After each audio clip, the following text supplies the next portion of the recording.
Gold, trusted gold buyers. మీరు తాకట్టు పెట్టిన బంగారాన్ని విడిపించి ఈ రోజు ఉన్న మార్కెట్ ధరకు కొనబడను. ఆయన సినిమాలో అట్ట చూపిస్తాడా?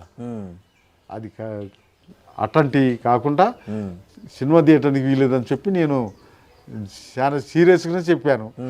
ఏం చేయాలో వాళ్ళు ఏం చేసిండ్రు, మా పార్టీ నాయకత్వం దగ్గరికి వెళ్ళారు. పరమేశ్ మా పార్టీ పరమేశ్ మీ నాయకత్వం దగ్గరికి వెళ్ళి వాళ్ళ ద్వారా వాళ్ళతోటి మాట్లాడి వాళ్ళకి ఈ విషయం అంతా చెప్పి ఇది చేసినాక వాళ్ళు చెప్పారు, బాబు నువ్వు ఏం చేస్తావు చేయి, కానీ మేము చూసినాకనే రిలీజ్ చేయాల్సి ఉంటుంది, నువ్వేం చేస్తావు మేము చూడాలా అని అంటే మంచిదని వాళ్ళతో ఒప్పుకొని అప్పుడు వచ్చి మొదలు పెట్టండి అని. ఇప్పుడు ఏం జరుగుతుందో మిమ్మల్ని నటించమంటే సినిమాలో నటిస్తారా? దానికి వ్యతిరేకమైనటువంటి వాళ్ళ మేము దాంట్లో ఎట్టా నటిస్తామండి. అవునా? ఏదో ఒక సీన్లోనో మన జీవితానికి అది పనికిరాదు. మన జీవిత చరిత్రని ఎవరన్నా పుస్తకాలుగా రాసుకోవచ్చు, ఇప్పుడు ఆ పరమేశ్ లాగా ఏదన్నా ప్రయత్నం చేయొచ్చు, కానీ మేము దాంట్లో ఇన్వాల్వ్ కావటానికి సుముఖంగా లేవు, మేము దానికి వ్యతిరేకం. అంటే సినిమాలు అంటే మర్చిపోయినా మీ ఇన్నేళ్ళ జీవితంలో అందరూ కలిసి ఏదైనా సినిమాకి వెళ్ళారా? కలిసి సినిమా థియేటర్లో సినిమాలు చూసారా?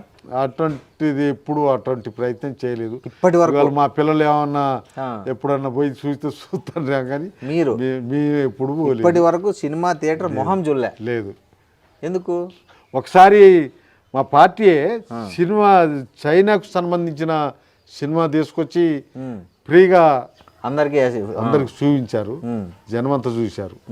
అట్లా 2 సార్లు ఏమో ఇల్లెందులో, ఒకసారి ఖమ్మంలో, అంతే తప్ప చైనా సినిమా సంబంధించిన అవునులే అది కూడా కమ్యూనిస్టు అది చూపించారు. మా పార్టీ అది తీసుకొచ్చి చూపించారు. మీ భార్య ఎప్పుడు అడగలేదా సినిమాకి తీసుకెళ్ళు లేదా? అప్పుడంతా ఆమెకెప్పుడు ఇల్లు ఇంటి పని ఇదే సరిపోతుంది. ఆ సినిమా చూద్దాం అనే ఆలోచన ఆమెకు రావటం కానీ, సినిమాకి తీసుకుపోదాం అనే ఆలోచన నాకు రావటం కానీ ఇటువంటి ఎప్పుడు లేదు. ఓకే, సరే. మీరు ఈ ఇంటి పని అంతా మీ భార్య చేసుకుంటుందా మొత్తం? అంత మా భార్య మా కోడలు వాళ్ళిద్దరు కలిసి చేసుకుంటారు. ఇప్పుడు కోడలు వచ్చింది కాబట్టి కోడలు చూసుకుంటుంది. అంతకన్నా ముందుగానే ఆమె కదా, ఇంటి పనే కాదు వ్యవసాయం పని అంతా కూడా. సరే, ఈ ఇన్నేళ్ళ మీ విప్లవ జీవితం నుంచి మామూలు ప్రజాపంతాలో అంటే రాజకీయాల్లో ఉన్నారు కదా, ఎప్పుడైనా మీరు తుపాకీ పట్టుకున్నారా? తుపాకీ పట్టుకొని తుపాకీని కాల్చే పరిస్థితి ఎప్పుడైనా వచ్చిందా మీకు? నాకు ఈ మా పార్టీకి తుపాకులు ఉన్నాయి. మా పార్టీ తుపాకుల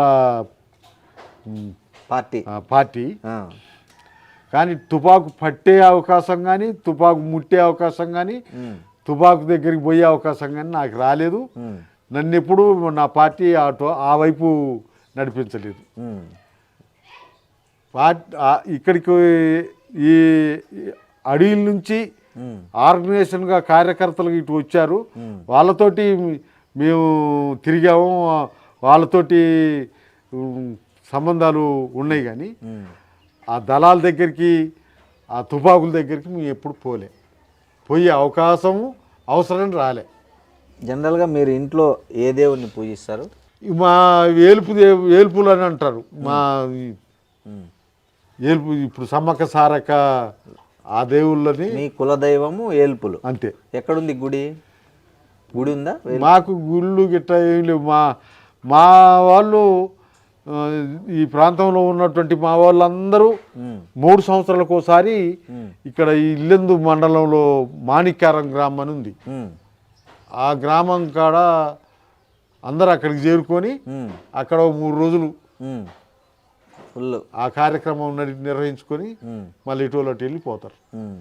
అట్లే ఈ సమ్మక్క సారక్క దగ్గరికి నేను ఎప్పుడు జాతర టైంలో పోలేదు, కానీ జాతర లేని టైంలో మా ఆర్గనైజేషన్ పర్పస్లో అక్కడికి 2-3 సార్లు పోయి వచ్చా, ఆ ప్రాంతం అంతా చూసి వచ్చా.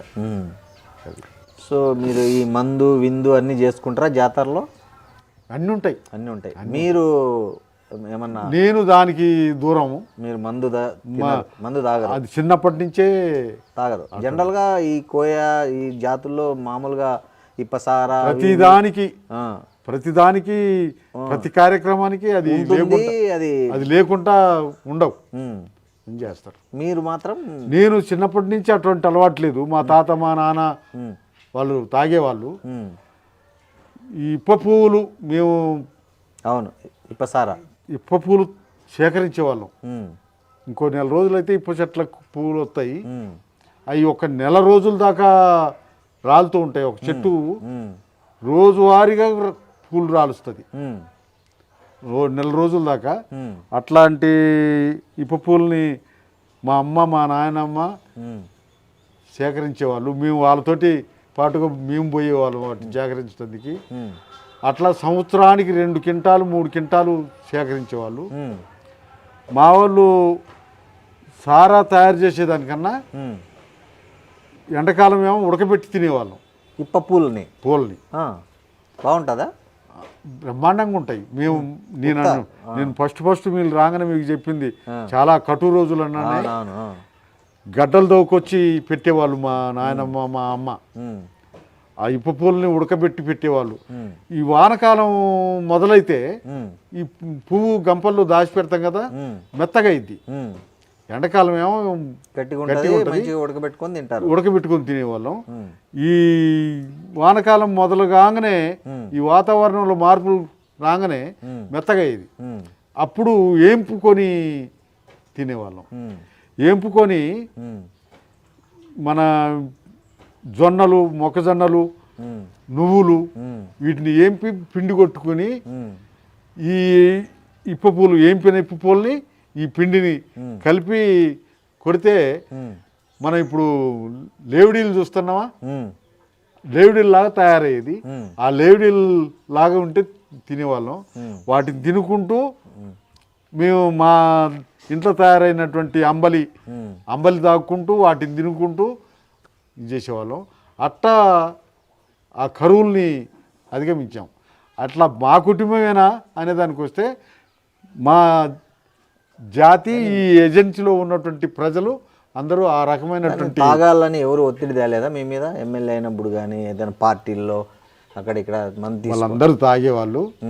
అదే సమయంలో మేము ఉన్నా కానీ మమ్మల్ని ఎవరు అంత ఎందుకు అంత అంటే జనరల్గా ఆ డెసిషన్ ఎందుకు తీసుకున్నారు మీరు ఎప్పుడు తాగకూడదు అని? ఏదైనా దీని వెనక మా పార్టీ చెప్పే సిద్ధాంతం ప్రకారంగా మా పార్టీ అది ఎట్ట తప్పో అది ఎట్ట పనికిరానిదో దాంట్లో నష్టమేందో ఇవన్నీ చెప్పేవాళ్ళు. మేము దాన్ని ఆచరించేవాళ్ళం. సో ఇప్పుడు వ్యవసాయం పనులు కూడా చేస్తుంటారా మీరు వెళ్ళి పొలంలోకి? నేను ఇప్పుడు ఒక 2-3 సంవత్సరాల నుంచి ఆ పనిలోకి పోతలేను కానీ మాకున్నదే కొద్దిగా. అవును, 2 ఎకరాలేమో వారసత్వంగా వచ్చింది, ఒక 4 ఎకరాలేమో పోడు చేసుకున్నది. ఇప్పుడు ఆ పోడు దాంట్లో కూడా ఈ మొక్కజొన్న పత్తి ఇవి వేస్తారు. మా అబ్బాయి అవన్నీ చూస్తాడు. ఎమ్మెల్యేగా ఆర్టీసీ బస్సులు ఎక్కిపోతారు. ఏదన్నా హెల్త్ ప్రాబ్లం ఉండి చూపించుకోవాలంటే మామూలు వ్యక్తిలాగా వెళ్ళి క్యూలో నిలబడి చేయించుకుంటారు. ఎందుకు మీకు అక్కడ కనీసం నేను ఒక ఎక్స్ఎమ్మెల్యే అని చెప్పడానికి ఎందుకు మీకు అంటే చెప్పాలని ఎందుకు అనిపించదు? చెప్పటానికి తప్పేం కాదు, దాన్ని ఇదేం కాదు. కానీ ఇప్పుడు చాలా మంది మా బంధువు ఎమ్మెల్యే, మా తాత ఇది మా ముత్తాతది, లేకపోతే మా చిన్నాయనకు అల్లుడు అట్లా చెప్పుకుంటారు కదా. మీరు స్వయంగా మాజీ ఎమ్మెల్యే అయ్యుండి ఎక్కడైనా మీరు ఆ మధ్య ఎల్వి ప్రసాద్ కంటి ఆసుపత్రికి వెళ్ళి అందరిలాగా క్యూలో నిల్చుకున్నారు. అట్లా ఆర్టీసీ బస్సు ఎక్కుతారు, ఆడ జిహెచ్ఎంసీ దగ్గర వచ్చే 5 రూపాయల భోజనం తింటారు. ఎందుకు అంటే మీ ఇంత సింప్లిసిటీ అనేది ఎట్లా వచ్చింది మీకు? అది నేను పెద్ద విచిత్రమని అనుకోవటం లేదు. ఇప్పుడు హాస్పిటల్కి ఆడ పోయాను, ఆ డాక్టర్ దగ్గరికి నేను ఫలానా అని చెప్పొచ్చు పోవచ్చు. కానీ ముందు సీరియల్లో ఉన్నటువంటి వాళ్ళని పక్కకి పెట్టాలి కదా. అవును, వాళ్ళని పక్కకి నెట్టి నేను పోవాలి కదా. అది నా స్వభావానికే విరుద్ధం. అందుకనే వాళ్ళంతా కానీ నాలాంటి ఇబ్బందితోటే వాళ్ళు వచ్చి ఉంటారు కదా. వాళ్ళని పక్కకి నెట్టేసి నేను డాక్టర్ని నేను వచ్చాను నన్ను చూడమని ఎట్లా అది కరెక్ట్ కాదు కదా. ఉమ్. అది నా స్వభావం. అదే సమయంలో బస్సులో పోవాలన్నా అనే దానికి వస్తే మొన్న మా మా అమ్మాయి కారు కొని పంపించింది. నేను ఇందాక చెప్పినప్పుడు చెప్పా ఏం చేస్తుంది అంటే మీ కారు కొని ఈఎంఐలు కడతాను మీకు డబ్బులు అది ఆ సంగతి. ఓకే. ఈ కారు ట్రబుల్ ఇచ్చి ఆగింది. మరి నేను నడుచుకుంటూ రావాలా. నడుచుకుంటూ వస్తుంటే బస్సు వస్తుంది. ఆ బస్సు డ్రైవర్కి నేను తెలుసు, బస్సు కండక్టర్కి నేను తెలుసు. వాళ్ళు అది స్టేజ్ కాదు, నేను ఆఫ్ చేయలేదు. వాళ్ళు నన్ను చూసి ఆఫ్ చేశారు. ఆఫ్ చేసి ఎక్కండి సార్ అంటే ఎక్కిళ్ళు ఎందుకు వచ్చా. బుల్లెట్ కూడా ఉంది సార్, రాయల్ ఎన్ఫీల్డ్ బుల్లెట్. అది దాని కథ ఏంది? ఈ కారు కన్నా ముందుగాలు నేను పార్టీ ఇచ్చిన బండితోటి తిరిగేవాడిని. సైకిల్ పోయిన తర్వాత బండితోటి తిరిగేవాడిని. మళ్ళా ఆ బుల్లెట్ నేను తిరగటానికి కానీ మరి మా అబ్బాయికి అవసరం అయింది కదా ఇటువంటి పోవటానికి అని చెప్పి కోఆపరేటివ్ సొసైటీలో లోన్ మీద తీసుకున్న దాన్ని. ఓ, తీరిపోయిందా లోన్? అది తీరిపోయింది. ఎన్ని రోజులు పట్టింది? 2 సంవత్సరాల్లో తీరిపోయింది. 2 సంవత్సరాలు. నెలకు 2000 నెలకు 2000 చొప్పున. ఓకే. ఎన్ని సంవత్సరాలు అయింది సార్ బుల్లెట్ కొని మీరు? అది 4 సంవత్సరాలు అయింది. నడుపుతారా మీరు బుల్లెట్? ఇప్పుడు దాకా నడిపించిన, ఇప్పుడు నడుపుతలేదు. ఇక కారు వచ్చింది కాబట్టి కారులోనే బయటికి. కారు మీరే నడుపుకుంటారా? డ్రైవర్ ఉన్నాడా? డ్రైవర్ మా చిన్న తమ్ముని కొడుకే నా డ్రైవర్. మీ చిన్న తమ్ముని కొడుకు. ఓకే. సో ఈ సైకిల్ ఎక్కడ పోయింది మీది? మీ బ్రాండ్ సైకిల్? నేను ఎమ్మెల్యే కాకముందు నుంచి సైకిల్ ఉంది. దాన్ని బాగు చేసుకుంటూ నడిపించేవాడిని. 99లో పక్కన పెట్టేశారు. పక్కకి పెట్టేశాం. అది వారసత్వ ఆస్తి గురించి మాట్లాడుకుంటున్నాం. మీరు ఏదో చెప్తున్నారు, మీ తాతగారు ఏదో పోడు ఏం సంపాదించారని. మాకు సంబంధించిన భూమి 10 ఎకరాలు. మా తాతకు మా నాన్న ఒకడే 10 ఎకరాలు చాలనుకున్నాడు మా తాత. మా నాన్నకు మేము 5గురం. మంచిగా 2 ఎకరాలు వచ్చింది. మనిషికి 2 ఎకరాలు వచ్చింది. అది ఏదైతే మొత్తానికి ఆ 2 ఎకరాలు, తలా 2 ఎకరాలు నేను ఎమ్మెల్యే అయిన తర్వాత గవర్నమెంట్ నుంచి ఐటీడీఏ నుండి ఈ ట్రైబల్కి ఇచ్చేటువంటి ఇది బోర్లు, కరెంటు ఇవన్నీ కూడా శాంక్షన్ చేసుకున్నారు అందరికీ. మొత్తానికి వాటితోటి మేము బతకాల్సిన సాలుగాసం పండించుకుంటున్నాం. అట్లా మా తమ్ముళ్ళకి పోడు భూములు లేవు. నేను ఒక్కనే అందరితోటి ఊరోళ్ళందరితోటి పాటు పోడు సంపాదించుకున్నా. ఆ పోడు ఎకరం ఉంది. దాంట్లో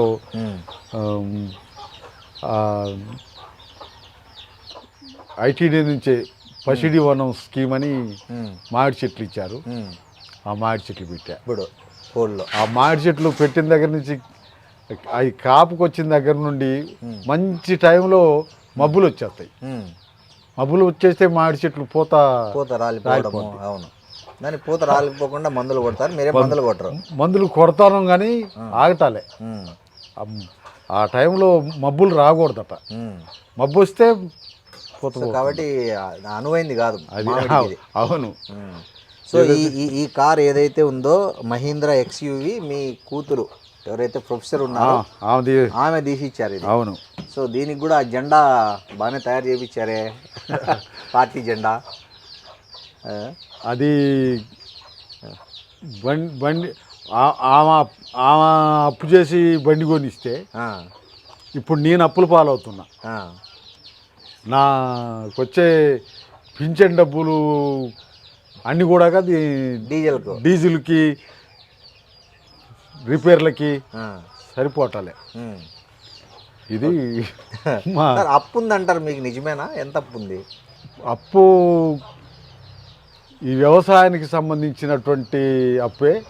పంటలు సరిగా చేతికి రాక, పంటలు సరిగా లేక ఆ అప్పులు మిగిలిపోతున్నాయి. ఎప్పుడు కూడా అవి తీరంగా మిగిలితే మేము తినేవాళ్ళం. ఇప్పుడు ఒక 5-6 సంవత్సరాల నుంచి వాతావరణం తేడా వలన ఏదైతే మొత్తానికి ఈ పంటలు సరిగా రావట్లేదు. పత్తి వేసినా మొక్కజొన్న వేసినా బాగా నష్టపోతున్నాం. ఆ అప్పులు తీరక అవి పోతున్నాయి. మా అబ్బాయి పేరుతోటి అప్పులు ఉన్నాయి, నా పేరుతోటి అప్పులు ఉన్నాయి. ఈ అప్పులన్నీ అట్లా పెండింగ్లో ఒక 5-6 లక్షలు అప్పులు ఉంటాయి బ్యాంకుల్లో. సార్, ఒకటి ఈ మధ్య మీరు రేవంత్ రెడ్డిని కలవడానికి పోతే ఆయన కలవలేదని, తర్వాత అదంతా మీ వీడియో వైరల్ అయిన తర్వాత ఆయన మళ్ళీ మిమ్మల్ని పిలిపించుకున్నారు, మాట్లాడారు, ఏదో రిప్రజెంటేషన్ తీసుకున్నారు. ఏం చెప్దామని వెళ్ళారు ఆ రోజు రేవంత్ రెడ్డి దగ్గరికి? ఏ సమస్య మీద వెళ్ళారు?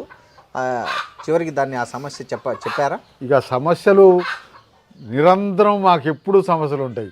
పోడు భూముల సమస్యలు ఉంటాయి, రైతులకు సంబంధించిన ఇవాళ ఈ వర్షం వచ్చింది, నిన్న మొన్న వర్షం వచ్చిన దానికి పెద్ద ఎత్తుగా నష్టపోయారు రైతులందరూ. పంటలు పండించి ఆరబోసుకున్నాయి, నష్టపోయారు. చాలా ఉన్నది, నష్టపోయారు. ఇటువంటి విషయాలన్నిటి మీద ఎప్పుడూ ఆ కార్యక్రమాలు ఉంటాం. మేము రాజశేఖర రెడ్డి దగ్గరికి, రాజశేఖర రెడ్డి గవర్నమెంట్లో మంజూరైనటువంటి దుమ్ముగూడెం ప్రాజెక్టు నీళ్లు, గోదావరి నీళ్లు ఇల్లెందుకు రావాలి?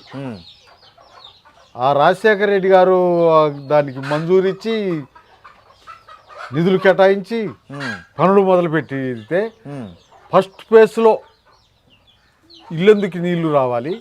ఇల్లెందుకు నీళ్లు వస్తే ఈ ఖమ్మం జిల్లా మొత్తం, ఉమ్మడి ఖమ్మం జిల్లా మొత్తం నెత్తిన నీళ్ళు పోసుకుంటే అట్లా ఒళ్ళంతా పడతాయో ఆ రకంగా పడతాయని చెప్పి డిజైన్ ప్లాను ఇవన్నీ చేసి ఇది చేసినటువంటి ఆ దుమ్ముగూడెం ప్రాజెక్టు నీళ్లు ఇల్లెందుకు రాకుండా పోతున్నాయి. ఎందుకు? డిజైన్ల లోపమా? డిజైన్ లోపం. రీడిజైన్ పేరుతోటి కేసీఆర్ గవర్నమెంట్లో రీడిజైన్ పేరుతోటి ఇటు తీసుకురావాల్సినటువంటి పనుల్ని మళ్ళా సత్తువెల్లి, మళ్ళా గోదావరి పక్కంపట్టి పోతున్నటువంటిది జరుగుతుంది.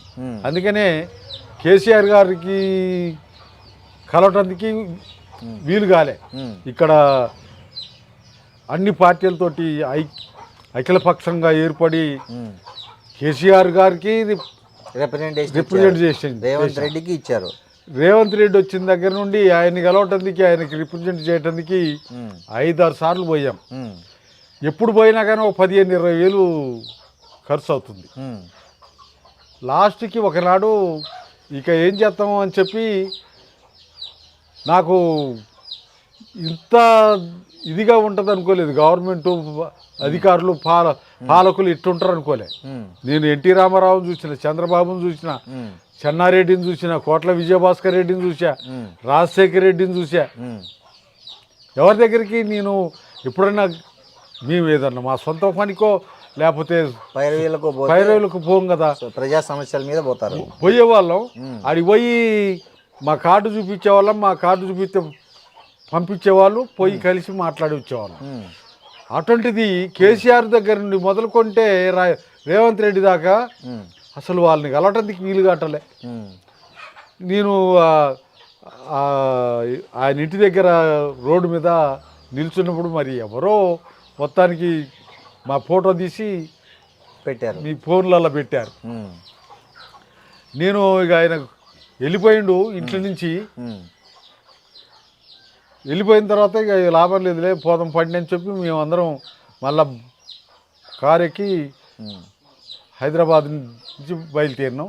మేము సూర్యాపేట దగ్గరకు వచ్చేటప్పటికి మీలాంటి వాళ్ళందరూ ఫోన్లు చేస్తాను, అన్న ఎక్కడున్నావు అని. బాబు మేము వెళ్ళిపోతున్నాం, ఇల్లెందు పోతున్నాం అంటే, అన్న మీరు ఇప్పుడు ఇట్లా అట్లా అని అంటే, మరి అది ఏందో నాకు తెలియదు, ముఖ్యమంత్రి గారిని కలవటానికి వచ్చాము, ఆయన కలవకుండా వెళ్ళిపోయిండు, ఇంకా అక్కడి నుంచి మేము మా ఊరు వెళ్ళిపోతున్నాం అని చెప్పి అన్నాం. అది పెద్ద ఇష్యూగానే అయింది. మళ్ళీ పిలిపించారా? తర్వాత వాళ్ళు వీళ్ళు ఈ టీవీలు వాళ్ళు వీళ్ళు మాట్లాడేదాన్ని బట్టి ఆయన నాకు తెలియదు, నాకు కనపడలేదు, నేను చూడలేదు. కానీ మీరు నిజంగానే చెప్పిపోయారా, చెప్పకుండా పోయారా ఆయనకు? ఆయన దగ్గర ఉన్న అధికారులకు చెప్పాం. వాళ్ళు వాళ్ళు ఇవాళ కుదరదు, రేపు ఉండాలి, ఎల్లు ఉండాలి అంటే మనకు కుదరదు కదా. మేము వచ్చామని చెప్పి వాళ్ళకి అప్పుడు కూడా ఫోన్ చేస్తే కూడా వాళ్ళు రెస్పాన్స్ కాలేదు. అట్లా జరిగింది. తర్వాత మళ్ళా ఆయన దగ్గర ఉండే అధికారులు తోటి కుదరక వేం నరేందర్ రెడ్డి అని చెప్పి ఆయన, నేను ఎమ్మెల్యేగా ఉన్నప్పుడు ఆయన ఎమ్మెల్యే, ప్రభుత్వ సలహాదారు, ఇప్పుడు రేవంత్ రెడ్డి గారి దగ్గర సలహాదారు, ఆయన దగ్గరికి పోయి ఆయనతోటి మళ్ళీ టైం తీసుకుంటే అసెంబ్లీలో కలిసిండు. కలిసి మీ రిప్రజెంటేషన్ ఇచ్చాము. రిప్రజెంటేషన్ ఇస్తే పక్కనే ఉత్తమ్ కుమార్ రెడ్డి ఇరిగేషన్ మినిస్టర్ ఆయన ఉన్నాడు. ఆయనకి చెప్పిండు ఇదేంటో అక్కడ ఒక మీటింగ్ ఏర్పాటు చేసి అక్కడున్న ఎమ్మెల్యేలు, అక్కడున్న పొలిటికల్ పార్టీస్, అక్కడున్న ఆడ పనిచేసే డిపార్ట్మెంట్ వీళ్ళతో మీటింగ్ పెట్టి అదేందో పరిశీలన చేయండి అని చెప్పి ఆయనకు చెప్పిండు. కథలకు ఏమన్నా వచ్చిందా? కానీ ఆయన ఇటువంటి ప్రయత్నం చేయలేదు. ఉత్తమ్ కుమార్ మీకు ఇన్ని ఏదన్నా పార్టీల నుంచి మా పార్టీలో జాయిన్ కానీ ఏమైనా ఆఫర్ వచ్చిందా ఇన్నేళ్లలో? ఎప్పుడూ నాకు అటువంటి ఆఫర్ రాలేదు, నాకు అటువంటి ఆలోచన రాలేదు. సో ఇప్పుడు ఒక దీనికి వచ్చేసారు, మీరు కూడా మానేసి రాజకీయాల్లో మీ కూతుర్ని పోటీ చేయించారు లాస్ట్ ఎన్నికల్లో. అంటే భవిష్యత్తులో మీ రాజకీయ వారసులు ఎవరు, లేదా మీరే పోటీ చేస్తారా, లేకపోతే మీ రాజకీయ వారసులు ఎవరన్నా ఉన్నారా? రాజకీయ వారసులు అనుకునే వాళ్ళు మా ప్రజలు, మా కార్యకర్తలు, మాకు సంబంధించిన వాళ్ళందరూ మా రాజకీయ వారసులే. మా అమ్మాయిని మొన్న 23 ఎన్నికల్లో మీ అమ్మాయి వద్దని చెప్తే కూడా తను ఎవరో తన దోస్తులంతా ఎగేసి దింపారు కానీ జనం ఓట్లేయాలి కదా. 1978 నుండి మొదలుకొని 2009 దాకా మాకు ఓట్లు ఎట్టేశారు. మా ఓట్ల సంగతి ఏంటి అనే దానికి వచ్చినప్పుడు మా జనమంతా కానీ ఇతర పార్టీలకు సంబంధించిన జనం కూడా ఇక్కడ గెలిచేది వాళ్ళు, పనిచేసేది వాళ్ళు అని చెప్పి ఓట్లు ఇచ్చారు. మేము పైసలు ఖర్చు పెట్టకుండా వాళ్ళే మా క్యాన్వేజింగ్కి వచ్చినటువంటి క్యాడర్కి వాళ్ళే పెట్టేవాళ్ళు, వాళ్ళే ఛార్జీలకు పైసలు ఇచ్చేవాళ్ళు, వాళ్ళే ఓట్లు ఇచ్చి గెలిపించుకునేవాళ్ళు. మరి ఇప్పుడు పరిస్థితి ఏంది అనే దానికి వస్తే మా ఓట్లు చీలిపోవటం, మా ఓట్లు మాకు సరిపోకపోవటం, అదే సమయంలో ఇతరులకి మా జనానికి కూడా అన్నా మనం ఎట్లా గెలవం కదన్నా అని చెప్పి వాళ్ళ దగ్గర డబ్బులు తీసుకోవటం, ఎక్కువ డబ్బులు ఇచ్చినప్పుడు ఓట్లు ఇవ్వటం జరుగుతుంది. ఇప్పుడు ఇంక్లూడింగ్ మీ క్యాడర్ ఇద్దరి దగ్గర తీసుకుంటారు. అవును, ఇద్దరి దగ్గర తీసుకుంటారు డబ్బులు. ఎక్కువ ఎవరైతే వాళ్ళకి వేస్తారు. ఏమనిపిస్తుంది మీకు ఇవన్నీ చూస్తుంటే?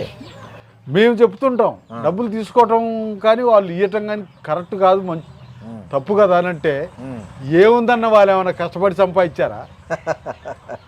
వాళ్ళు మనకు సంబంధించినటువంటి నిధుల్ని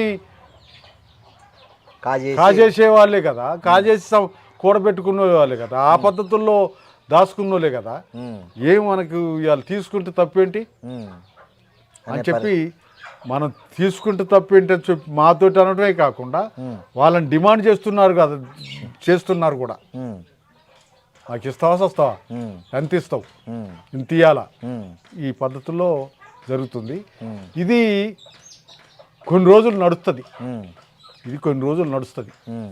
తర్వాత మళ్ళీ అది కూడా మారుతుంది. ఎవరికైతే బాగుంటుంది అనేది కూడా వస్తుంది. ఆ రకంగా ఎప్పుడో ఒకప్పుడు మార్పు జరుగుద్దనే ఆశతోటి మేము పనిచేస్తున్నాం. సార్, మీరు నెక్స్ట్ ఎన్నికల్లో పోటీ చేస్తారా? వచ్చే ఎన్నికల్లో, లేదా మీరు కానీ మీ కుటుంబం నుంచి, లేకపోతే రాజకీయాల్లో ఇక వద్దు, కేవలం ప్రజా సమస్యలు, ప్రజల ఏదైనా ఉంటే వాటికి రిప్రజెంటేషన్ చేస్తూ మీ శేష జీవితాన్ని గడుపుతారా?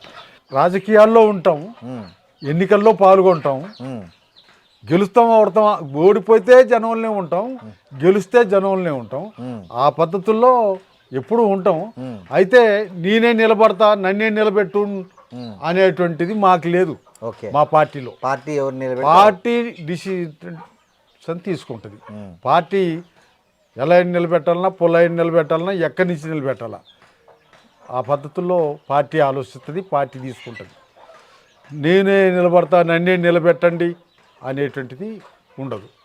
సార్ మీ దగ్గర 40-50 ఏళ్ళ ప్రజా జీవితంలో మీరు ఎక్కువ ఎక్కడైనా అవమానం పడిన సంఘటన ఉందా, లేకపోతే ఎక్కువ బాధపడిన ఎవరినన్నా కలవడానికి వెళ్ళినప్పుడు ఏదైనా పర్సనల్ కావచ్చు, లేకపోతే ఏదైనా అవమానం ఎదుర్కొన్న సందర్భం ఉందా? ఉంటే ఏంది అది?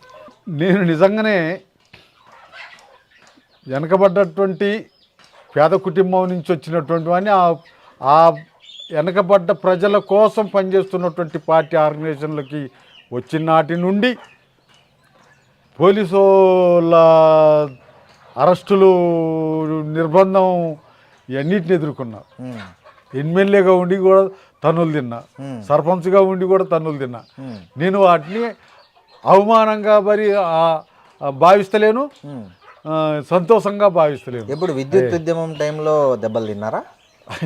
విద్యుత్ ఉద్యమం అప్పుడు తన్నులు తిన్నా హైదరాబాద్లో. అంటే మిమ్మల్ని ఎమ్మెల్యే అని కూడా తెలిసి కూడా కొట్టారా? అక్కడ పోలీసు వాళ్ళకి, అక్కడ ఉన్నటువంటి పోలీస్ అధికారి మా ఖమ్మం జిల్లా ఎస్పీగా పనిచేసిండు. ఆయనకు తెలుసు, ఆయనకి నేను తెలుసు.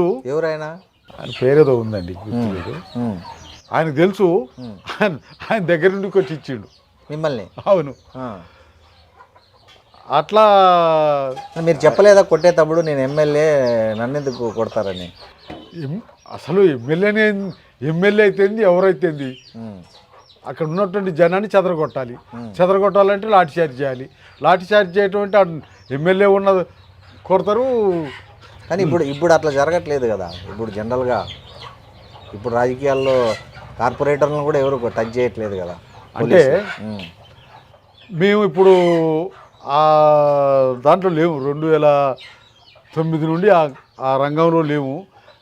పొలిటికల్ పార్టీలుగా, పొలిటికల్ నాయకులుగా ప్రజా కార్యక్రమాల్లో ఉన్నాము. ప్రజాప్రతినిధులుగా మేము ఉన్నామా లేవా, మేము కార్యక్రమాలు చేస్తున్నామా లేవా అని అంటే ఆ స్టేజ్లో లేవు. కానీ ఈ స్టేజ్లో ఉన్నాం, ఈ స్టేజ్లో తన్నులు తింటూనే ఉన్నాం, ఈ స్టేజ్లో అరెస్ట్ అయితేనే ఉన్నాం, ఈ స్టేజ్లో జరిగేటివన్నీ జరుగుతూనే ఉన్నాయి. మీ అంతిమ లక్ష్యం ఏంటి? మీరు ఇంకా ఏదైనా ఒకటి గోల్ ఉందా ఇంకా మీకు ఏదన్నా? లేకపోతే ఏంటి మీ గోల్ ఏంటి చివరిగా? అంటే మీరు చనిపోయే లోపల మా గోల్ ఏంటి అనే విషయానికి వస్తే, ఎప్పుడో ఒకప్పుడు ఈ వ్యవస్థలో మార్పు రావాలి. మారుతుంది, మార్పుకి అవకాశాలు వస్తాయి అని మేము ఇంకా నమ్ముతున్నాం. ఇవాళ ఉన్నదా లేదా అనే దానికి వస్తే ఇవాళ లేకపోవచ్చు.